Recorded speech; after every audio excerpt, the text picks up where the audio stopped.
নমস্কার বন্ধুরা, কেমন আছেন সবাই? আশা করি সকলেই ভালো আছেন। আজকে দুপুরবেলা রান্না করব ভোলা মাছের পাতলা ঝোল রেসিপি। তাই প্রথমে কড়াইতে একটু তেল দিয়ে মাছগুলোকে ভাজতে দিয়ে দেবো।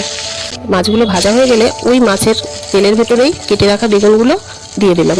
এবার বেগুনগুলো একটু নাড়াচাড়া করে তার ভেতর একটু নুন আর একটু হলুদ দিয়ে ঢাকা দিয়ে দেবো, যাতে বেগুনগুলো ভালো করে মজে যায়। এখানকার বেগুনে যা পোকা, একটু ভালো করে দেখে কাটবেন। কিন্তু ওই তেলের ভেতরেই কেটে রাখা আলুগুলো দিয়ে দিলাম, দিয়ে ভালো করে ভেজে নেব, যাতে নুনটা ভেতরে ঢুকে যায়। ততক্ষণ আমি মিক্সিতে মশলাটাও করে নিয়েছি।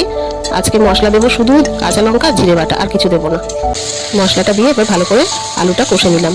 কষা হয়ে গেলে ভেজে রাখা বেগুনটা আলুর ভেতর দিয়ে একটু নাড়াচাড়া করে ভেজে রাখা মাছগুলো দিয়ে ঢাকা দিয়ে দেবো। নামানোর আগে একটু ধনেপাতা কুচি দিয়ে নেব। আমার রান্নাটা প্রায় হয়েই এসছে। এবার ধনেপাতা কুচিগুলো দিয়ে মাছের ঝোলটা আমি নামিয়ে নেব। এইভাবে মাছের ঝোল বানিয়ে খাবেন, সুন্দর লাগবে দুপুরবেলা গরম ভাতের সাথে। তৈরি আমার ভোলা মাছের ঝোল।